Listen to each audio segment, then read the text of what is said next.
So welcome to the Tabletop Gaming Magazine podcast. I'm Chris Eckert, the editor of the magazine. And I'm Charlie, I'm the online editor. And we've got a new issue. Woo! Coming out right now.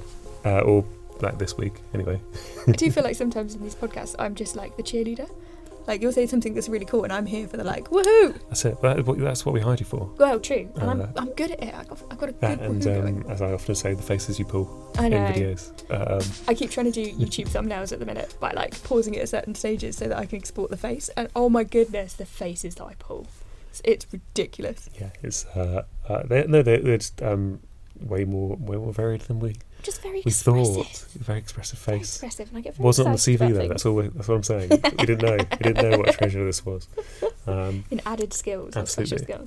skills. So this issue, this beautiful issue 55 Woo-hoo. of Tabletop Gaming Magazine, comes with a split cover because we've got kind of two main stories, right? So if you're someone who goes to the shop to buy their copy of Tabletop Gaming Magazine, you will see the beautiful Ticket to Ride Europe 15th anniversary cover because it is 15 years old. It is a teenager of a game, and that's what we went for the newsstand cover. But for subscribers, they've got a interesting brooding Nuka-Cola covered subscriber special cover for Fallout the RPG.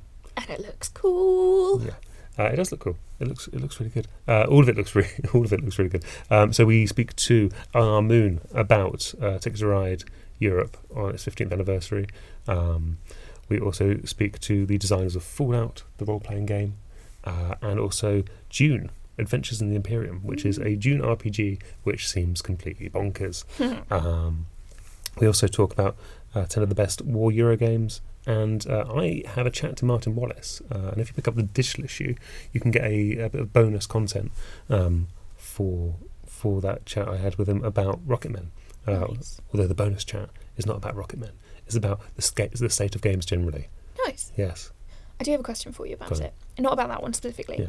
Yeah. You did the 10 of the best war Euro games. Yeah. And you said these are the WEUR. You spelt it. Wuro. Yeah, how were you saying it was going to be my question? Yeah, no one really knows. Waro? Which is a little bit No like one knows. Wally, but not quite. So David Thompson, have I said that wrong? No. I'm just laughing at yesterday when we were trying to work out names, but they had two beginning names. So this is David Thompson and Trevor Benjamin. Yes, and we kept muddling them. And I am I find it critically impossible. I'm critically impaired to be able to say either of their names with any confidence whatsoever because they work as a pair and as such. I lump them together, and then they've both got first names for both parts of their names, sort of. So I just I get a little bit confused. They got muddled. They just made me laugh. Yeah. Sorry, I didn't mean to distract you. Actually, I lie. All I do is distract you. So anyway, David.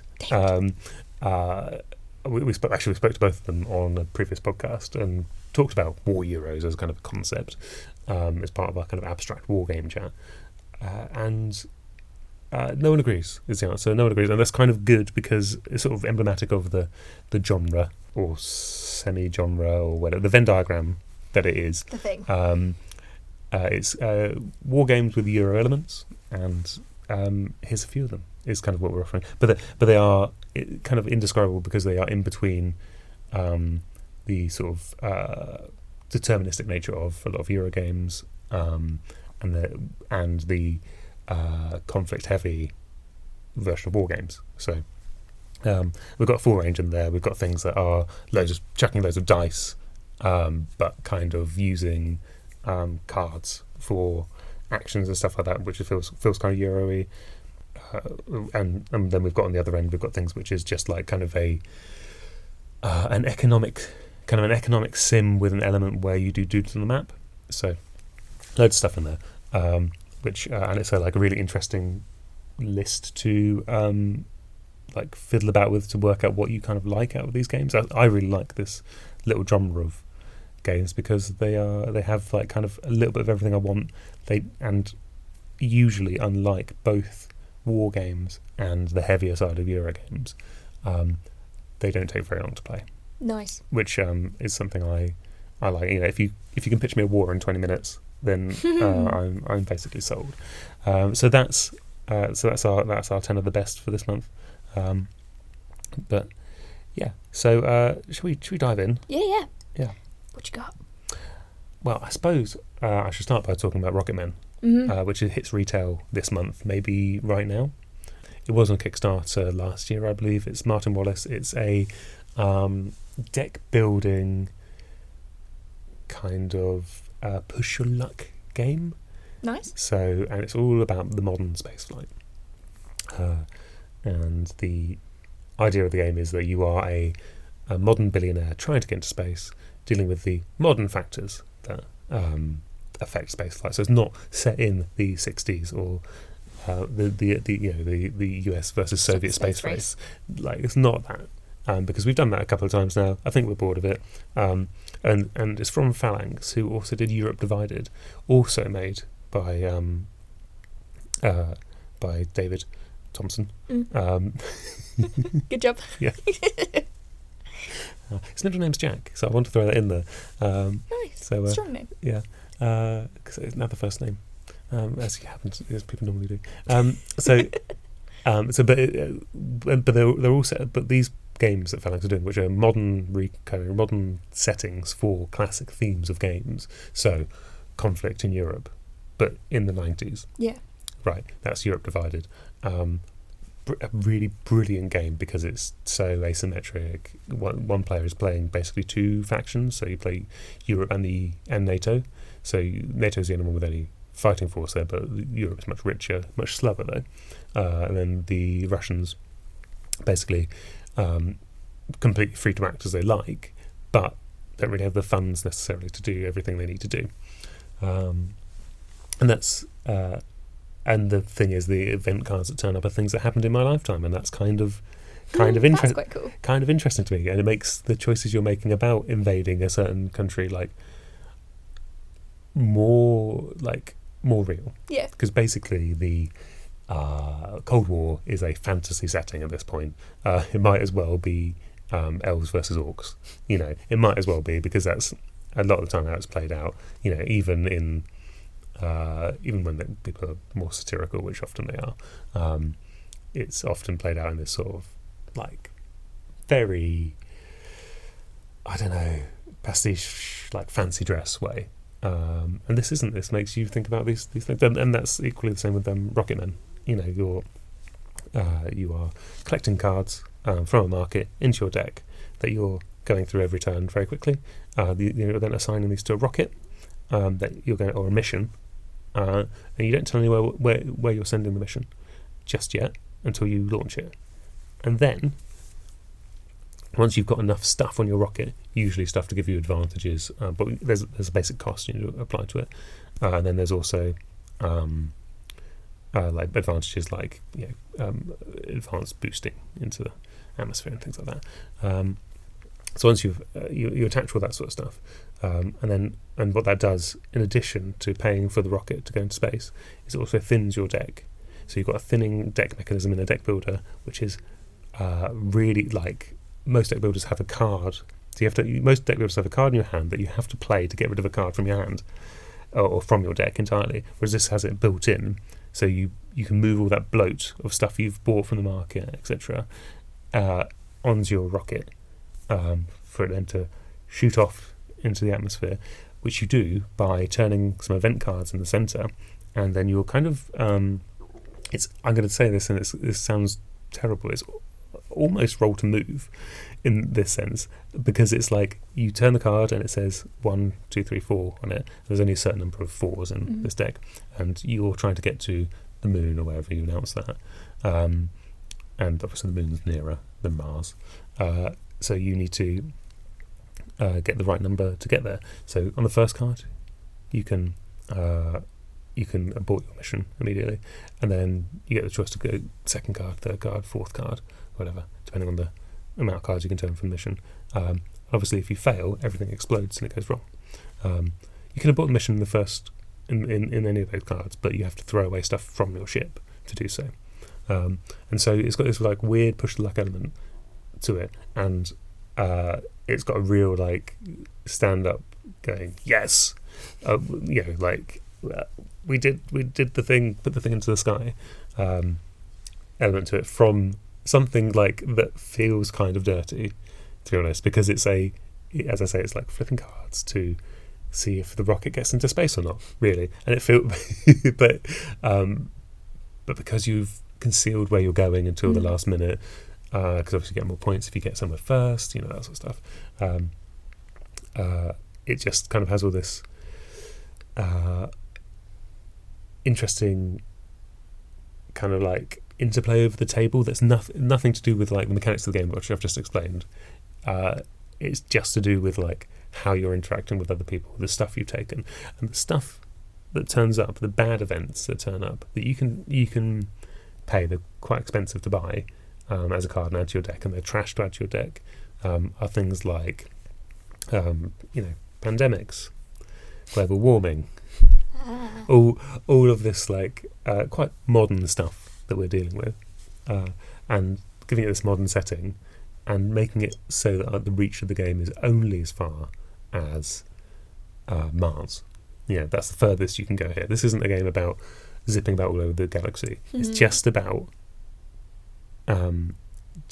getting up there at all. Nice. So it's like the scope is reduced, and that makes it a kind of like much more interesting game, rather than just suddenly we're in space, there's aliens and all that sort of stuff. Anyway, so interview with Martin Wallace there. Really interesting chat. Obviously he's gaining royalty, so everyone should pick that up. Nice. Yeah. What else do we have? I've got a little bit of everything. You talked to Imperium people. Oh yeah, I've spoken to David Turtsey and Nigel Buckle. Yeah, twice this month. Yeah. And sadly, because of printing deadlines and just the way we didn't have enough room in the magazine in the end, I couldn't get anything in here about Voidfall, which is their exciting new 4X Euro game. So say it's a 4X, isn't it? Yeah, sort of. Ooh. I don't really think it is. I think it's not going to be. I don't think it's really going to be a 4X. Ooh, okay. Interesting. Well, spiritually it's a 4X, but it's not going to have what people associate with 4Xs. They won't have any of the negative side to it, I don't think. I think it will be just the exciting bits with lots of Euro bits. But I spoke to Nigel about Imperium Classics and Legends, which is a tableau building, empire building game. You can where you pick a pre-selected deck of cards, and you try and build a tableau of your empire, and it's quite good. And you're balanced based on the empire you pick as well. Yes, exactly. Was talking about. And you can mash them together as well. So you can have the Atlanteans versus the Celts and all that sort of stuff. Yes, that's all very jolly. Nigel's a really interesting designer who's really not had the coverage he should have had. One of his earlier games was Omega Centauri, which is one of the reasons they went to do Voidfall, is because of one of his previous games, which had a very similar sort of 4X spacey thing but he tries to get the game done in an hour or whatever. He's trying to do a quick 4X. So that's yes, and you can hear more about that on the podcast if you go back like 3 episodes or something like that. Mm-hmm. I recorded part of our interview about that. You can jump on and hear a little bit about Voidfall there. Because wasn't with Imperium, I'm sure it was this that it went to Kickstarter originally under a different group. That's it. Went with Board and Dice. Yeah, and it didn't make it, and it's really interesting now that it then came back with a roar, and now it's absolutely. I think at this point everyone wants Nigel to have a really good time, because you just look at the way this game came to light, and people really love Omega Centauri as well. The people who got to play it, because it kind of went under people's radars. But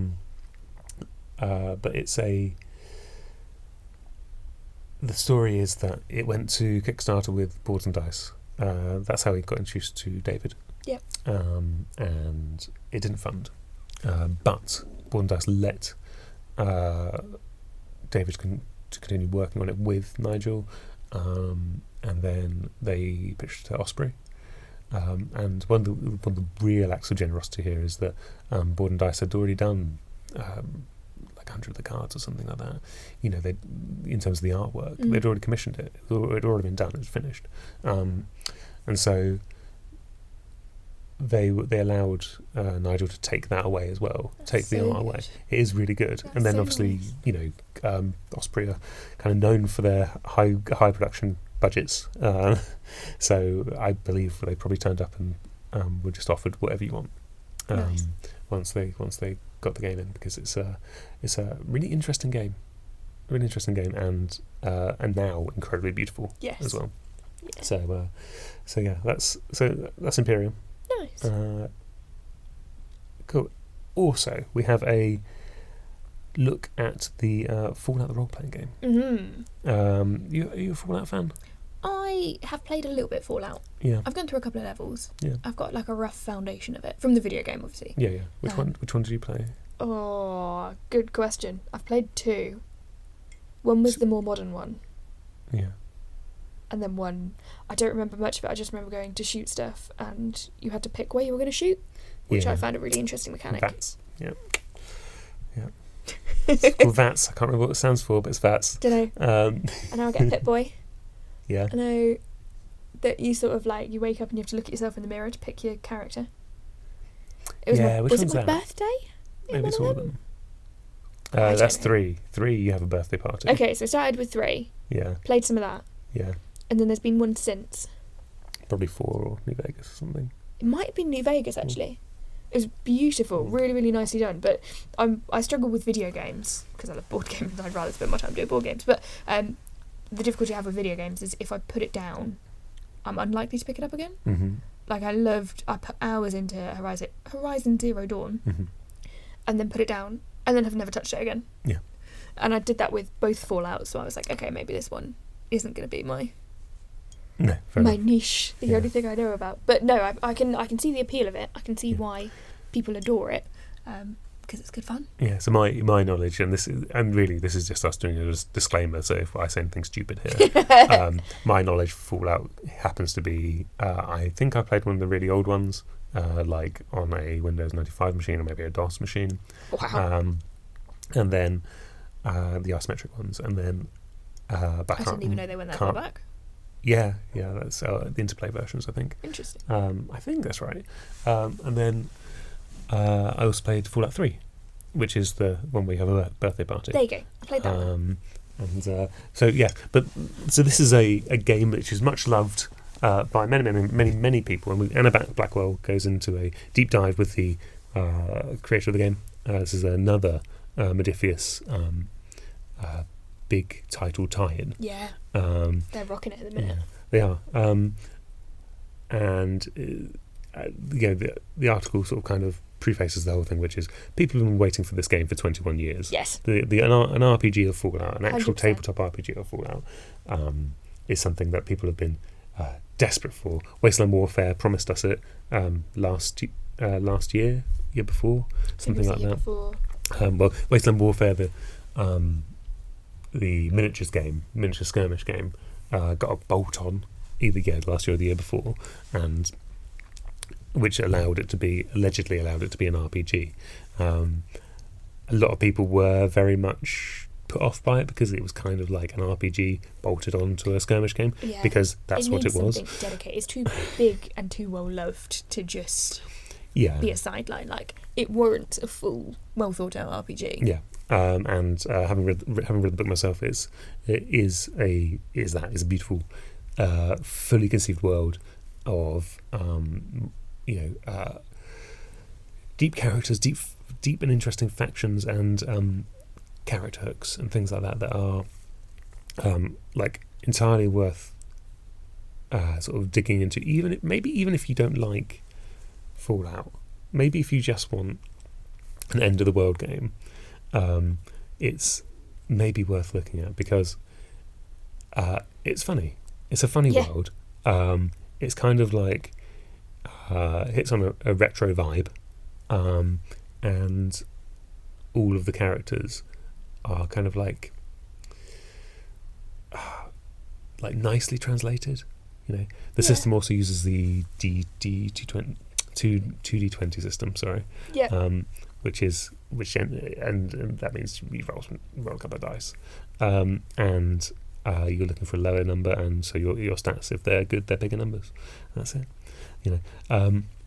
It did strike me reading it that I felt from what Anna was saying, I felt that I could dive into it with the best knowledge that I have of I had a birthday party and I shop things. Yeah. Like I still feel like I could pick it up Absolutely. and have a great game from it. So the depth of like locations and characters and stuff like that, and things like you can make your own vaults and stuff like that. So that's a big feature of the game, is these like kind of time capsule vaults. That's what in most of the video games you start off as someone in a vault. And you either escape through because you've done something bad, like kill someone, whoops, or yes, you choose your own path out, but then you're out in the wasteland surviving by yourself.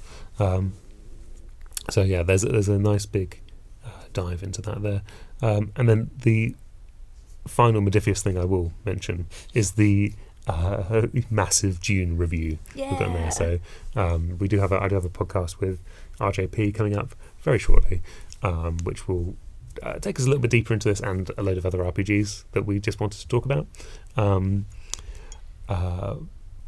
But it's a huge review with a huge interview following it as well. And Dune is a completely bonkers game. It's so. Not only do you play as someone of one of the noble houses of Dune. How familiar are you with Dune? I am familiar with Dune in the sense that I have read everything RJP has written about it. Yes, I've read reviews of the RPG. I'm aware. I know that the RPG is good.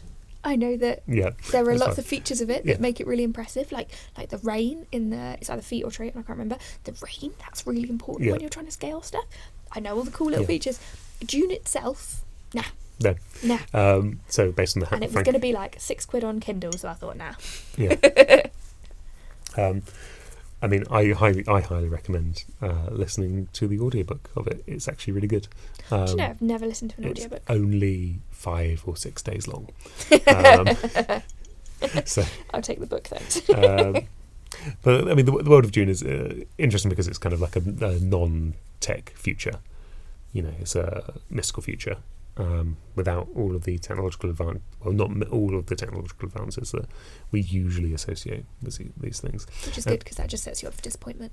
It does. Like Back to the Future, we should have had hoverboards by now. Allegedly. Yeah, I don't think a hoverboard. I mean, I don't think hoverboards are good. I'm going to come out and say it. Rude. I don't think they're nonsense. good, and they would be dangerous for everyone. Oh yeah. You know, like you'd need people falling off and then people going into people. Fair enough. You'd need new rules for it, but we've got cycle lanes.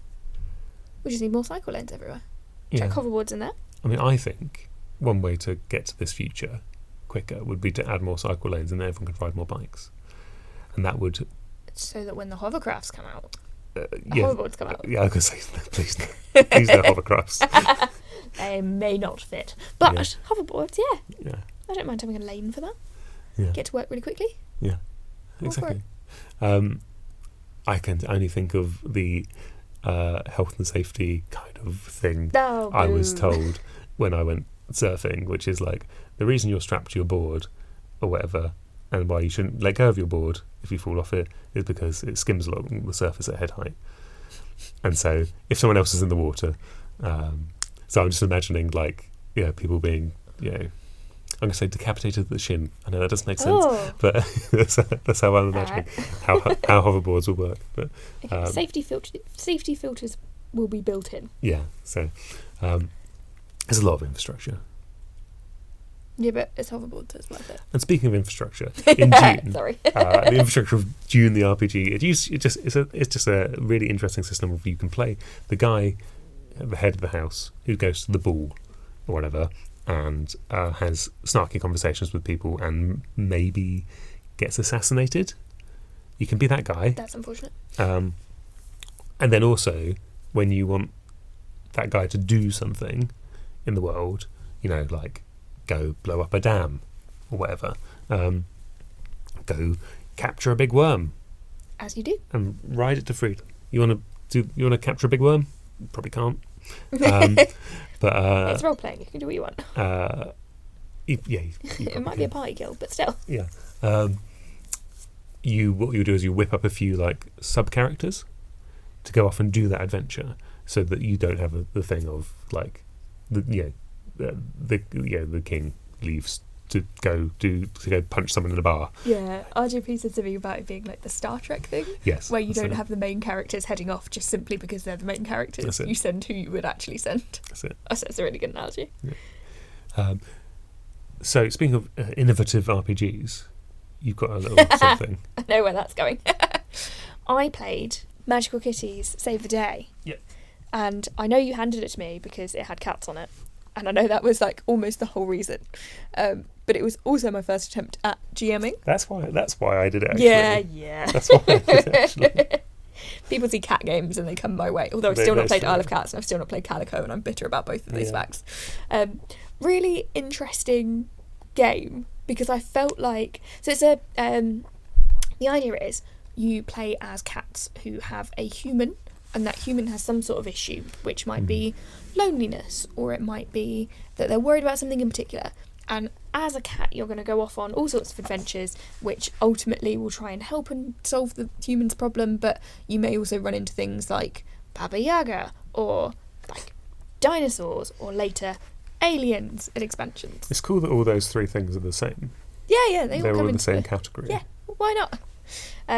So played on a few sort of rounds of it, and the what you roll for, instead of having, like, my instinct was, because I've only ever played D&D, GMing it, all I wanted to do was be like, roll for perception. Yeah.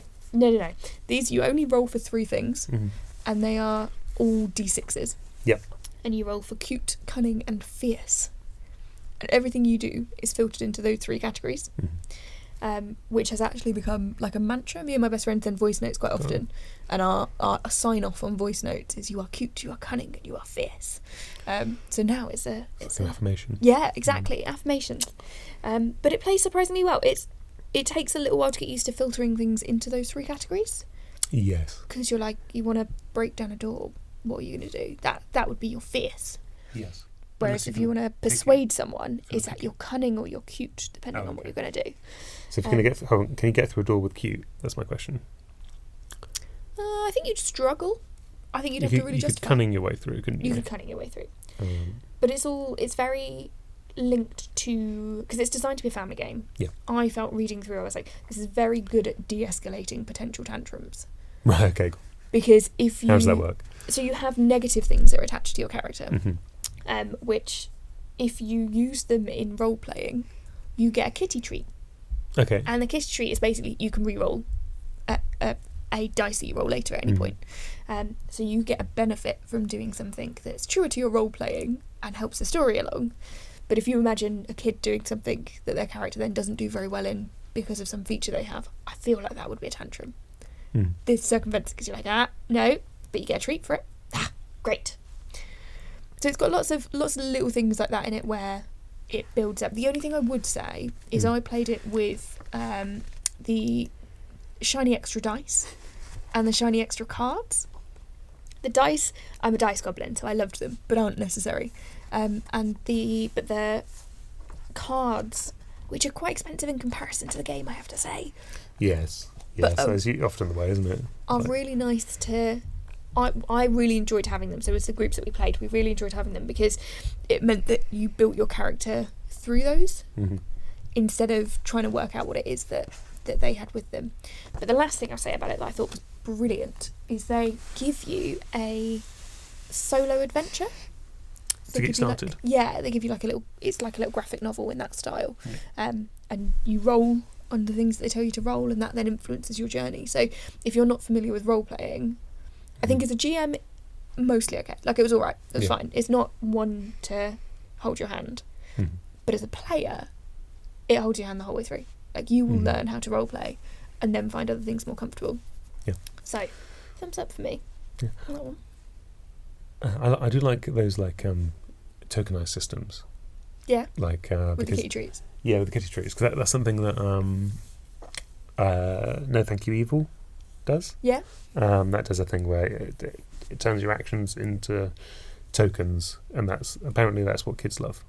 Nice. Apparently that's how you as you say, de-escalate Yep. things, because you're like, well, we just do that, and this person needs your help, and they can give a token away and stuff like that.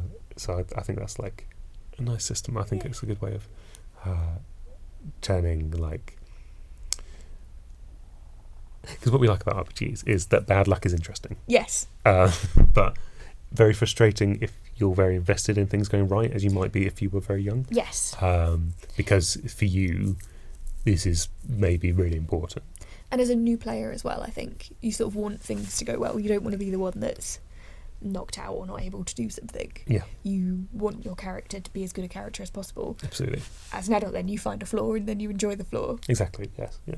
Yes. I think it's more fun to fail than an RPG mostly. Yeah. I think the idea of, in fact, when you listen to the podcast I did with RJP, we did talk about this briefly. The idea that I think it's strange that some people try and win an RPG, because you can't win an RPG. The house always wins. It's like you're always going to lose in the end. Yeah. But yeah. So what else have we got? I will just say that they've got a Kickstarter at the moment, which I'm sort of eyeing. But I know a lot of people have been asking about, is it worth it? Is it anything? Yeah. I think it's a thumbs up. It's a good one to, if you've got the right group, consider. Yeah, if you've got the right group. And we didn't take it seriously in the sense that it's designed to be quite silly and quite just like mental, to be honest. Yeah. So we had a couple of mental sessions where random things happened. Yeah. So yeah, I would recommend for a non-serious RPG. Yeah, I think if you're looking, if your group has got young people in it, or you're kind of trying to convince some people to play. Yeah. If you think a silly afternoon will convince them, which it has done. Yeah.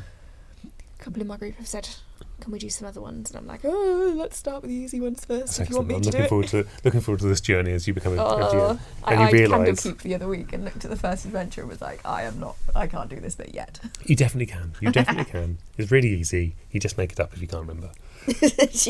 Panic stations. That's fine. Yeah. You showed me your notes, actually, didn't you? Of your you randomly wrote down some names for the characters you'd created. Oh yeah. So the very first time I played it, I sort of didn't really know what I was going to do. Yeah. So I was like, you know what, let's just try it, see what happens, and then I'll work out for the next session what sort of stuff I need to understand. But I kept making up NPCs and then forgetting which NPC was which. Yeah. So my notes were literally just like Karen, Steve, Bob. Bloody Karen. Bob important. Bob important. Yeah. Then I'd know. And that was the one that had all the information in. Yeah. Yeah, I think that's when I knew I was quite comfortable being a GM, is when I made monsters on the fly, and I just started them on a piece of paper, right there. And I knew it would work. Yeah. I wasn't worried about it at all, and I didn't feel not comfortable by it. Although I will say, just something I saw recently is the,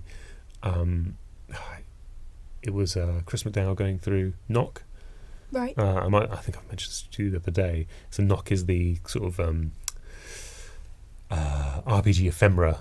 I'm going to say magazine, like book of just bits and bobs, tables and things you can. Here's 40 potions you can roll, nice, and stuff like that. But one of the pages is just use a bear. You did say about this. which was very enlightening, because actually it's very true. And the advice is just like, it doesn't matter what it is. If you need to make something up, don't know what to do this session. Have a bear. Yeah. Deal with that. Or even just like, if something horrible is happening, just use a bear. Yeah. Stats for a bear and describe it as something else, or barely describe it. For God's sake. Yeah. Can tell you're a parent. Yeah, that wasn't intentional. But you're proud of it. I am proud of it, yeah. You've got a shout out, haven't you, for the local game store? Oh, yeah, Distinct Gaming. Yeah. It's partly because I love TikTok, and that's how I've sort of got to know this store.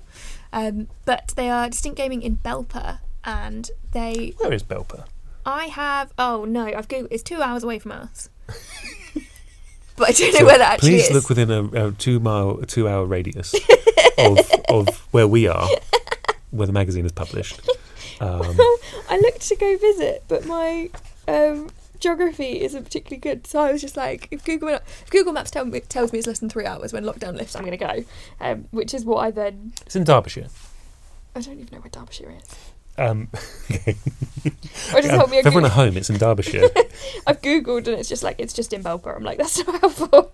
Can't answer the question. That's the old telephone exchange. Anyway, they look quite good. Near Derby and kind of near Sheffield.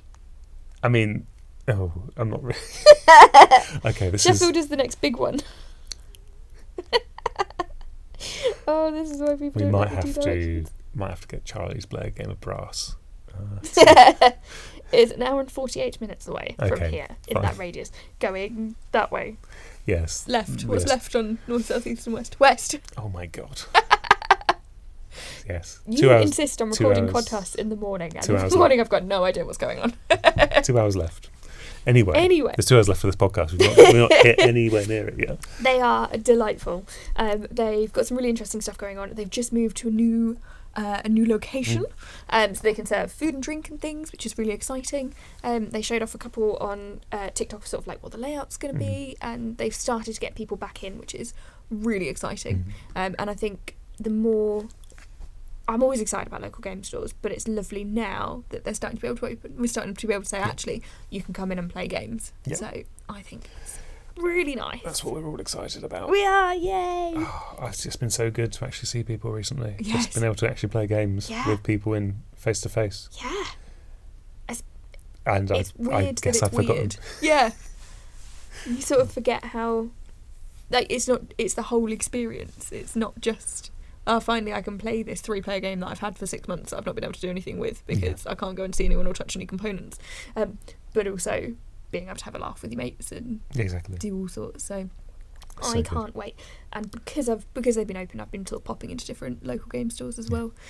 So I've had a delightful couple of weeks for popped into Ninja Mitten in Skegness. That was an accident, saw that driving past. Absolutely loved it. They're adorable. Accidentally careened into the... literally, my other half was driving and I was like, you need to park up now. Like, it's on one of the little ring road bits. So that doesn't sound like an accident.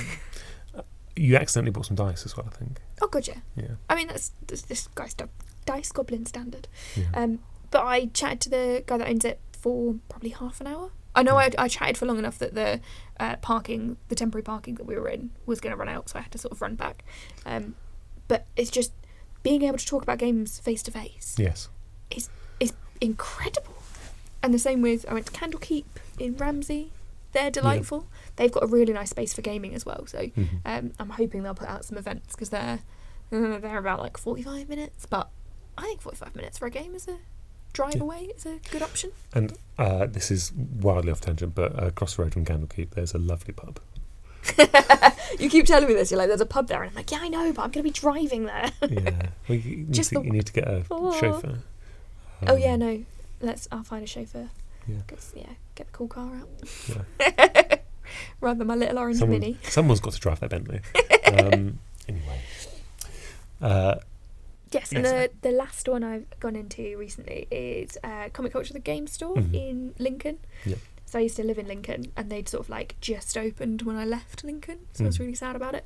They have got so many games. They are so well stocked with like loads of different stuff, and you've not only got games, but you've got trading cards. You've got all your what's the word? Like, I want to say equipment. That's not the right word. Accessories. Accessories. That's the word. It's morning. Apparatus. It's all the Warhammer stuff, all the Warhammer paints, everything. Basically, it covers what we cover in the magazine is in that store. Yeah. A little bit of everything. I will say, I feel just a shout out in a similar way is Heifers in Cambridge. That's on my list to go and see. Yeah, you need to go in there in whatever situation. Just go downstairs, look at their board game collection, because that is very much like, I walked down there, I was like, wow, this is exactly everything we ever talk about in the magazine, perfectly laid out in front of you. You could just go and like, you could almost not buy that game as well. I was quite impressed by how, like, because they're a huge store, right? I was just impressed by like the actual impossibly good range they have. Because I find that a lot of smaller stores just don't have the shelf space for it. Yeah, which is totally fair. And I always find the smaller ones interesting because what they've selected to stock. Yeah. And it's usually quite representative of what sort of games the community enjoys, which is all I find quite interesting to take a look at. But yeah, Lincoln a game store at Comic Culture had a lot. And I remember going in there when it first opened and I bought Boss Monster. And that was like one of my early board game style purchases. And it certainly didn't feel that big. And now I've walked in and there's like everything there. And the thing that I love is it's the friendly and the friendly local game store.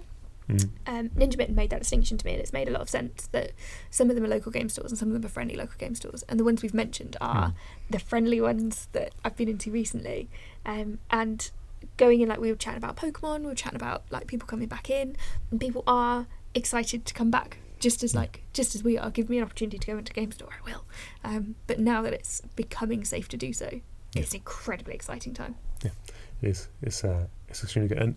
And just on that point of being able to talk to someone in a shop, like someone who runs a shop, about games, whose part of their life is recommending games. If you go back a few issues of the podcast, I don't know when, the Nick Smith one about Ludicrous. I love that podcast. That's a really good one because that is basically me. I'm just having a really nice time because Nick's just recommending me games. Yeah. In the same way as if I'd gone into Ludicrous in Croydon, having a lovely beer, and then being offered, here's 3 games that you can get in your slot or whatever. Yeah.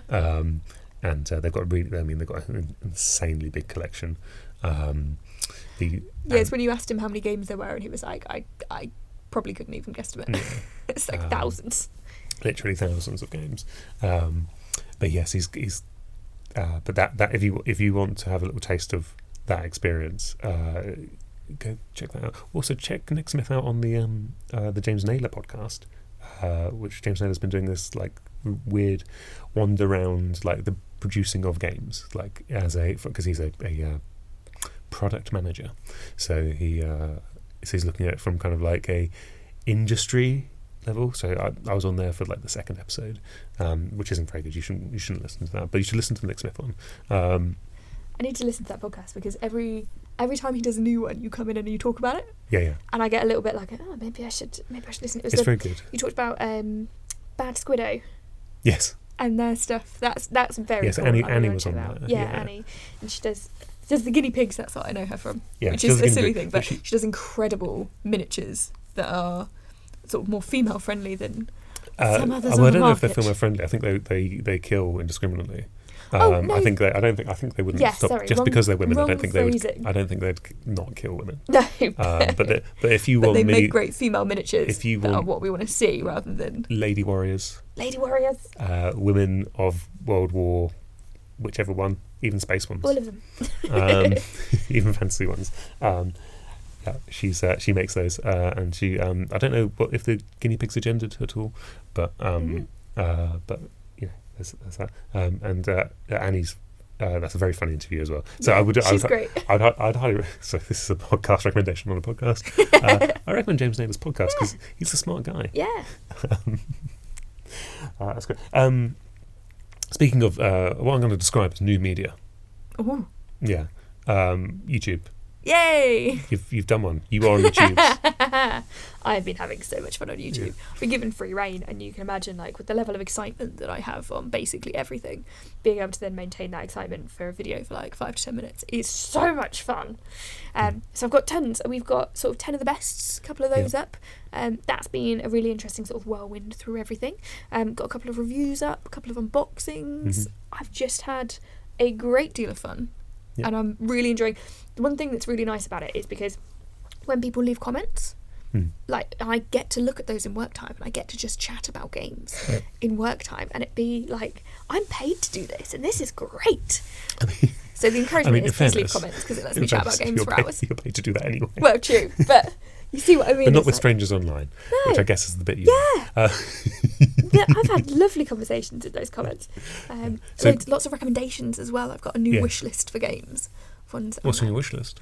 Oh goodness, you're going to put me on the spot now, and I've got to try and remember. On the spot. There is I want to say the Drowned Earth, which is a miniatures game, and it's they've pitched it to me as like dinosaurs in like a normal post-apocalyptic world as you would, but it's not just that. There are also other creatures that you can include. So one was like, you can include red pandas. I was like, what? I love red pandas. Chris is now googling it, and I'm just checking the artwork matches what I thought it was to make sure I've said the right thing. Yeah, I'm trying. First of all, it's just very funny that Charlie describes like a post-apocalyptic world as normal. Yeah. Well, where else would you be able to interact with dinosaurs unless you're going historical? Like, yeah. I know the genre, I know the style. This is what is it? Is this like Dinotopia or whatever? Oh my god, yes. But fighty. Yeah. I watched Yeah, a these couple look pretty cool. battle reports on it as well, which look really interesting because you have, I think, although having not played it, this is sort of iffy territory. So correct me in the comments if not, and we can chat about it.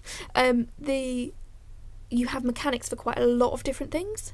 So for swimming, for jumping, for those sorts. So you sort of really control the situation, which is interesting. I don't know if it's going to be too much, but it looked like one I was like, I am intrigued. It is one of those where I would fear too much is on the horizon, but then I'm simple. But I'm easily pleased. Like sort of the dinosaurs would make up for it for me. Yeah. So I can get over that because you've got cool dinosaurs. Yeah. Because I'm very easily distracted. Yeah. No, looks interesting. We'll have to see how that one lands. Yeah, I'll have a nosy. I think the rules are available for free online, was the last comment I got this morning, so I need to have a nosy and see what those properly look like. But yeah, there were a couple of party games as well, but I can't remember the name of it. It was one that I hadn't heard of, which for me is... social deduction game, sorry. That is a party game, isn't it? Yes, but specifically it was on the social deduction 10 of the best, so check that out, people, and give me more recommendations because it's one of my favourite genres. But it was one I hadn't heard of, so I now can't remember the name of. But it's now on my wish list because it's a new social deduction game to me, new to me. So I'm going to check those out. I'm really excited about it. Cool. So with that, search Tabletop Gaming in YouTube. It brings us up. That's usually the easiest way to do it. Otherwise, it's Tabletop Gaming Magazine. And yeah, hit subscribe. It's great fun. Let me know your thoughts. Let me know what videos you want to see. Also, they're on our website, so you can go to our website, click a button, watch them there, and then go subscribe on YouTube, which would be really useful. We'd love that. Yeah, we'd love tabletopgaming.co.uk. Yeah, and there's just like tons of stuff coming up. Charlie's filmed so much stuff. Yeah. In the hopper that's like. I've got some really cool stuff coming up as well, like embargoed stuff. Yeah. So you can be excited that we've got stuff coming out that's all the new stuff too. Yeah, it's pretty exciting. Very very good to see all the comments. It's there's a bit of a community. Oh, it's lovely. It's so nice. Yeah.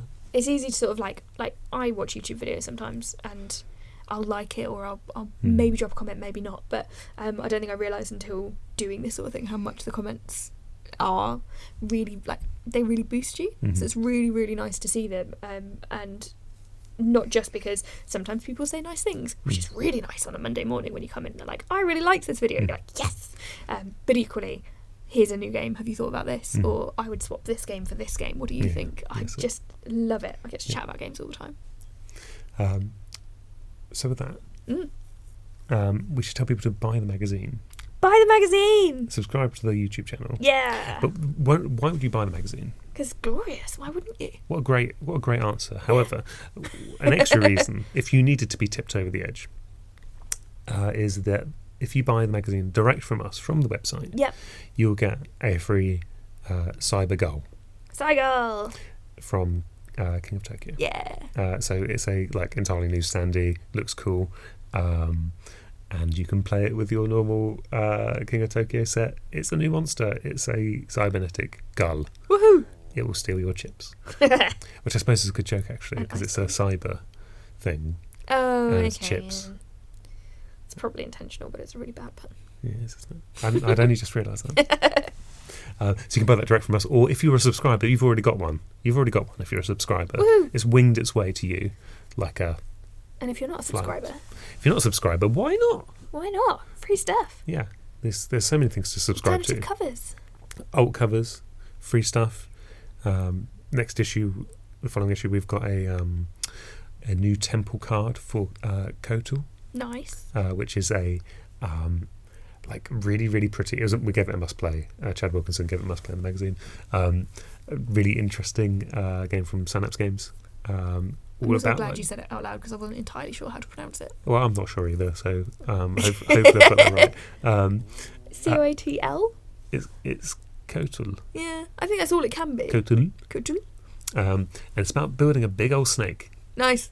So, that is probably oversimplifying it to like a deranged degree. But yes, pick up this copy of the mag, subscribe to the future copies of the mag, and get free stuff. Woo! It's all good. Go to your local game store if it's safe. Yes, go to the game stores. And only if they're friendly, though. I feel earlier Charlie's comment about there's friendly ones and there's not. It's kind of like a veiled threat. It's not a threat. It's like not at all. It's just not all game stores are friendly. So I don't want to turn it into a big gendered debate, but there is a difference in some stores when I walk in on my own and when I walk in with my husband. There absolutely is. I will say there's been occasions where you've mentioned things to me that I've thought raging. I would not get that response. No. So they're very upsetting, but I had a delightful time with the ones. If the ones I put on TikTok and the ones I've put on Instagram, I've had a delightful time with because I wouldn't recommend them otherwise. But absolutely, goodness, yeah. But go into the nice ones; they're delightful. Absolutely, and let us know where they are as well, because we're always looking for new, interesting places to talk about because definitely they deserve it. Yeah, really. At the moment, these are ones I'm going to on my weekend, so just let me know where you are. And I hopefully will be able to pop in, find an excuse to pop in. That's it. So I think that's it. That's it. Buy the mag. Do it. Woohoo. And leave comments and share this podcast and subscribe for more podcasts. Yeah. We're so good at this. Yeah, we are. Just basically, go and subscribe to everything you can find that's got Tabletop Gaming written on it. Yeah. That would be great. Yeah. And tell a friend, leave an iTunes review. That's the thing we're meant to do. Are we doing that now? We're meant to. I hear that on other podcasts. We've never done it. Should we? We were big in Finland. Nice. For a day. I do like Finland. Do you? Yeah. What do you like most about? Oh, just everything you read about them is nice. Okay. No one leaves a bad review of Finland. Much like this podcast. Leave a good review about us. Thanks. From Finland. You don't have to be from Finland for it. Oh, and here's a bonus clip of our conversation with Martin Wallace. What do you think of the state of deck builders in games more generally right now? That is quite broad. I mean, I think, with deck building, I don't get to play an awful lot of commercial games. So it's because certainly at the moment, I don't get an awful lot of gaming time. So it does tend to be focused on playtesting. I have been lucky and been able to play a few new games recently, but they weren't deck builders. My feeling about games at the moment, and it's kind of one of the things which I don't know if it's a good thing or a bad thing. I know from my point of view, I see it as a negative, is the development of these kind of lifestyle games. These games that say, if you're going to play me, you can't play anything else. Interesting. Because you won't have time. So, Gloomhaven is an example of that, in that it's 90 hours to play or something like that. And okay, yes, you can play other things, but it's like, if you're going to play it, you're going to be playing consistently for a long time. You've got your legacy games like Pandemic Legacy. Again, you have to say, right, I need a group of people. We're going to be doing this 12 times. The latest game, Oath, came out. The idea of that, where you can't play it as a one-off, you have to play a series of games. And for me, I find that exclusionary because I can't play those games because I don't have the time. I can't commit that level of time to play a game repeatedly. So, I can see some people get excited about that, but then I think there must be some people who just don't work and play games all of the time, because how do they play all of these games? I mean, I see these people on the Geek who list the games to play. It's like, what, do you have like 72-hour weeks where you live or something like that? It's just crazy. I get, maybe if I'm lucky, I might get a day in a week, because I have to drive into Brisbane to do gaming. I don't get, I have a club that meets here for Sunday afternoon every 2 weeks. So you've got 3 or 4 hours. You don't have a lot of time to play these games. That's it. Um, so, but it seems to me that there's this trend for these games, these games to want to be really big and have really big campaigns and require you to devote your life to it. And I'm thinking, only so many of those can exist. It's like there's Stellaris, which was on Kickstarter recently, and again that sounded like one of those, and it felt like a bit of a cheat. You know, so oh, this game only takes 2 hours, but you have to play it 5 or 6 times. So it's like, right, so it's a 12-hour game broken into 2-hour segments. It's not a 2-hour game. It's not a game that you can just play and then leave. To get the most out of it, you got to play it for 12 hours. You know, that's different. And I kind of think, yeah, I'm just not sure about that. So from my personal point of view, I just still like to just be able to play a game for 2 hours and then it's done. And I kind of stopped myself. I mean, I was actually working on a legacy game. And then I thought, no, I'm not going to do this because that's doing what these other people are doing. It's like, no, what I'm going to do is I know what theme I want to do. I know what story I want to tell. I'm just going to damn well make sure I can tell it in a reasonable amount of time so it doesn't have to be a legacy game. So you can just play it, have a good time, and then move on. So, yeah, I'm kind of, in that sense, I'm kind of anti these big epic campaign games. But I also get a lot of people who love them. So, you know, people like them, that's great. But It's interesting. can't argue with that. So I've got this this weird running theory that there's a certain kind of gamer who kind of just wants like one game in their life, and they're not the people you're talking, because the people you're talking about are obsessives, I think, mostly. Yes. But I've got this sort of running thing of it's like my friends' dads when I was younger. They'd only played Command and Conquer or Age of Empires Yes. 2 or something like that on Yeah. their PCs, and they would. But then years later, they're still playing the same version of that game because that's they only need one game. They're done. You know. Yes. I feel there's like some of these games attempt to do. I think Oath feels like it's attempting to do that. It wants to be the one game you play. You don't need any other games. I think most of Cole's games are like that in a way. But yeah, but I think you're right. There is this thing like I've recently got the Awakened Realms massive game that I've Tainted Grail. There we go. Yeah. Got that to table. Started the tutorial, and I thought, God, this is longer than all of the Lord of the Rings films put together. At least, you know, Yep. this is gonna really take over my life. I'm not sure I can do all of it immediately. So I do sympathise with that kind of like that position of these games that they do want to take over your life. And I never thought of them as antagonistic in that way, as wanting to take over your life against your will. Well, I suppose, I mean, that certainly, I get the idea that some people, they don't need a wide selection of games. I mean, it's like one of the guys I know, he just plays Terraforming Mars all the time. Yeah. I know a few people like that and it's Terraforming Mars. Yeah, it's bizarre. And the funny thing is, he's taken out all of the nasty cards as well, so you can't hurt each other because he doesn't like asteroids that destroy other people's stuff. So it's a really weird, perverted Candyland version of Terraforming Mars. And I suppose going back to your example with computer games, I sort of get that, but those computer games where it's just you and the computer. The thing with board games is it's a social thing, and it's that difficulty of finding a group of people who are willing to play a game repeatedly. Which is something I would struggle with. But it certainly worked. It certainly worked for Gloomhaven.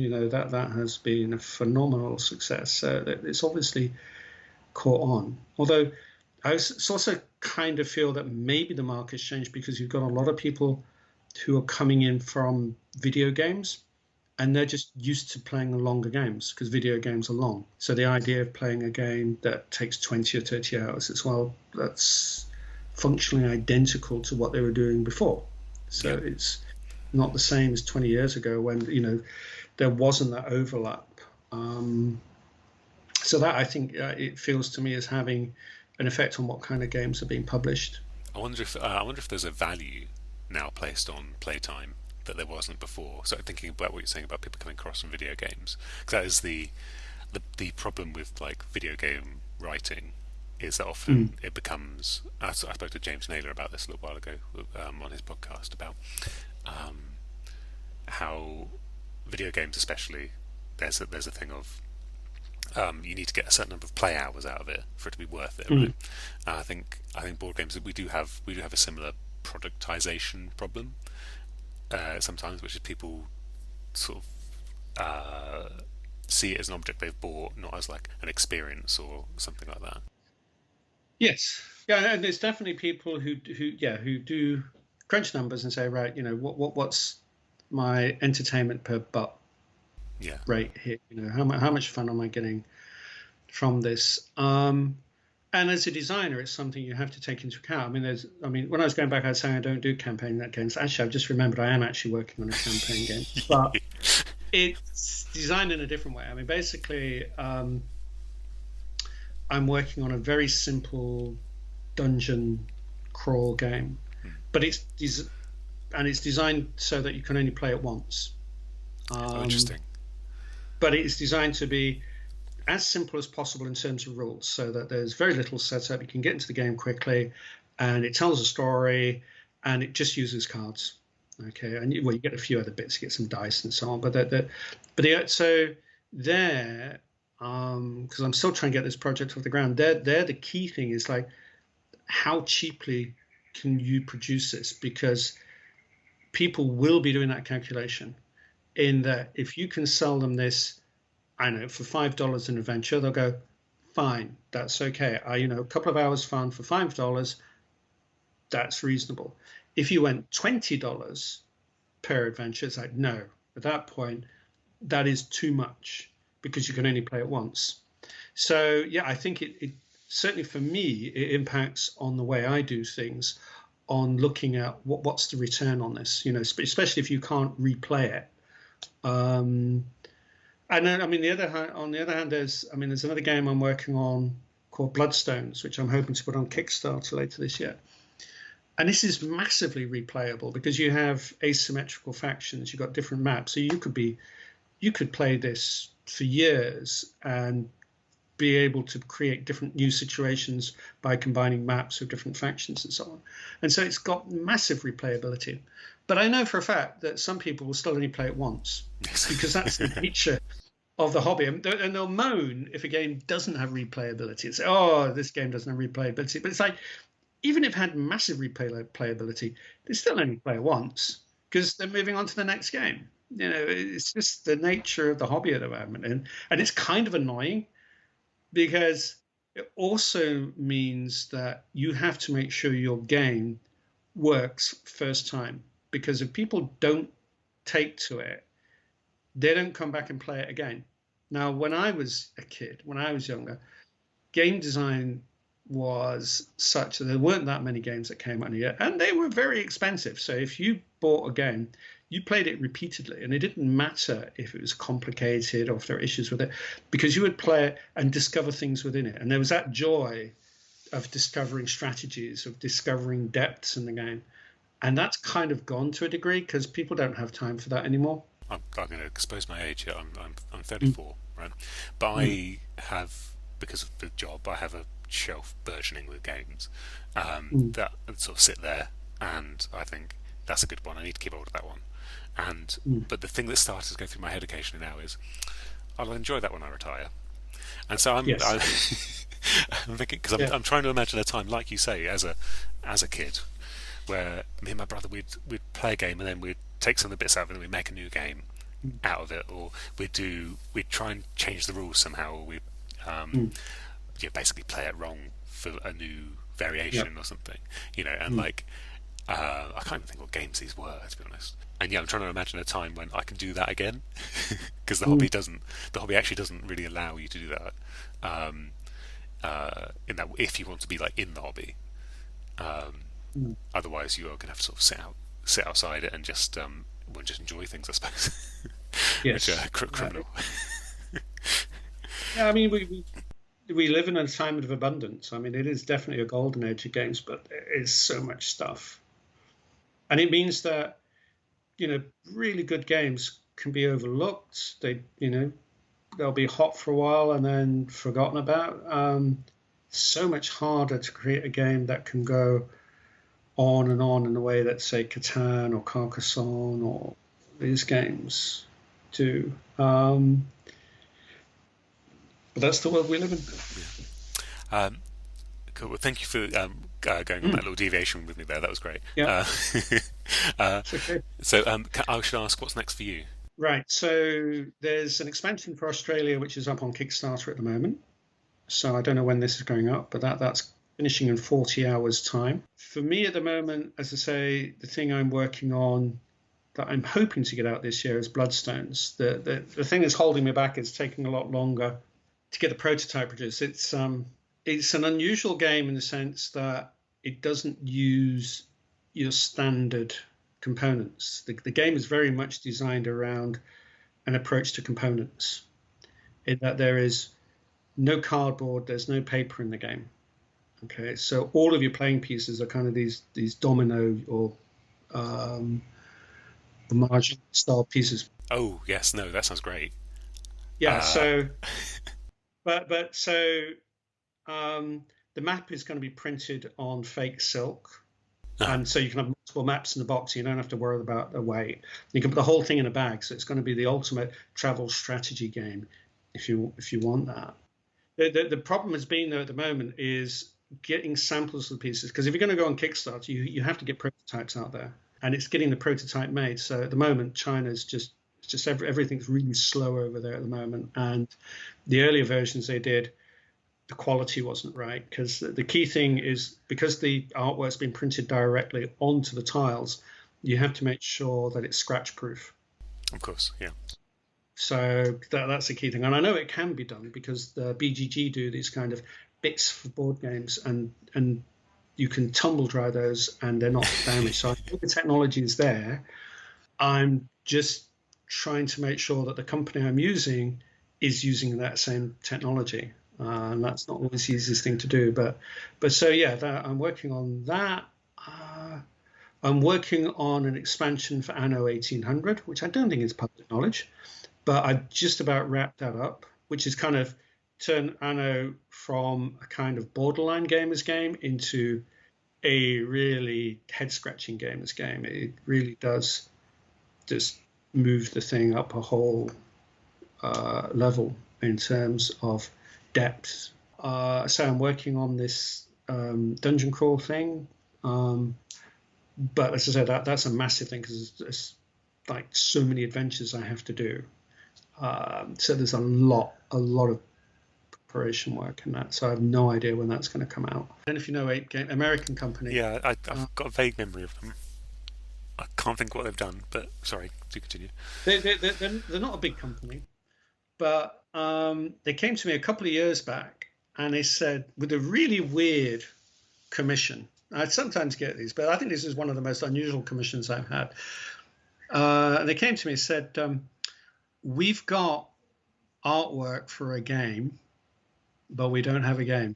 And when I'm talking about artwork, I'm talking about full quality artwork by Mr. Cuddington. So it's high quality stuff. It's not just any old artwork. It's really top level artwork and sculpted pieces. Oh, wow. Okay. So you've got all this stuff and you don't have a game. What the hell happened there? It's like, yeah, we did have a game and then we thought it was good and then it wasn't as good as we thought it was, but we still went ahead and did the artwork.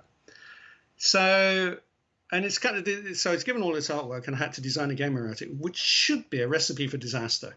I mean, it really should be. You should not be able to do this. You should not be able to design a completely different game around artwork that was based on another system. But the bizarre thing was, I did, and it works really well. Frighteningly well. It's just like, wow, this works so well. And it's just like, the artwork could have been done for the game that I designed. It's like, everything fitted. You know, it's like it's a kind of worker placement game with a twist. And then you got two things going. Because that was the interesting thing about the sculpted figures. And like, because normally in a worker placement game, you got your little wooden meeple and you stick it on somewhere and that gives you whatever that location gives you. But with this game, you've got 16 different characters. I mean, why did they pick 16? It's perfect. 4 per player. Yeah, of course. I mean, if it's 17, it wouldn't have worked. but it was 16 highly individual characters. These are kind of animal characters. It's kind of like an animal pirate game. It's called Chaos Cove. And so the twist is that as well as each location giving you a power, each animal also has their own power. So when you place the animal, you also activate the power of the animal. So you've got two things going. But the thing is, there are cards that match the animal. So the thing is, if the animal's in play, each player's got a hand of cards. And if that animal is in play, they can activate that animal's power. Okay, and not all animals will be activated. So that's the interesting thing. And the thing is, at the end of each turn, because it's 4 turns long, you've got your 4 animals, and they just rotate. So you keep getting a different set of animals. Okay, but each of the locations on the board for the worker placement fitted with the design of the game, because you kind of got this invader thing. You've kind of got rats that are trying to invade your place, and you've got bears coming out of the woods attacking. So you kind of have to defend yourself against those, as well as doing normal stuff like, trying to sell stuff and build huts and whatnot. So you're trying to, it's not pirates attacking each other. It's like a pirate town where you're kind of working together. And all of the locations on this board fitted the theme. Every single one. It's just unbelievable. That would never happen again. No, that's incredible. Yeah, and it's just a really sweet. And I don't have a lot of time for worker placement games. When I was talking about deck building, worker placement is also a lazy mechanic, and I try to stay away from worker placement because generally I don't like worker placement games. But this one is like, yeah, this is a worker placement game with a difference. So yeah, that'd be interesting. When people say, musicians say, "Oh, the song's there, I just sculpt it out" or whatever. This is your version of that. Like the game, all the art and everything was there, and I just happened to slot the game in perfectly. Yeah, and it's weird. It's kind of a reverse pasted on theme. When it's when normally it's like you start with the theme or you start with the mechanics and then paste on the theme. And this was like, no, I've got the theme, I've actually got the finished artwork. Now I have to paste on mechanics. So it's kind of a reverse pasted on thing. But no, it will be interesting. I think it's kind of got that Everdale feel. It's kind of that Everdale way, and it's got cute playing pieces, and so it will be interesting to see how it does. Do we know when we're going to see light on that? I have no idea. They've had it for years, but I know it just got through to me today because they've just started working, because obviously they've had other projects in the pipeline. So it sounds like they're going to start promoting it soon. And it's kind of one of those games because they're not a big company that it could be very easily overlooked. Where it's like, they put out what I think is a really good game, but because it's not a big company, and maybe if they don't do enough marketing, whatever, the whole thing could be forgotten about, and it would be a shame because it's a really sweet, fun worker placement game with a twist that feels fresh without wanting to big myself up too much. But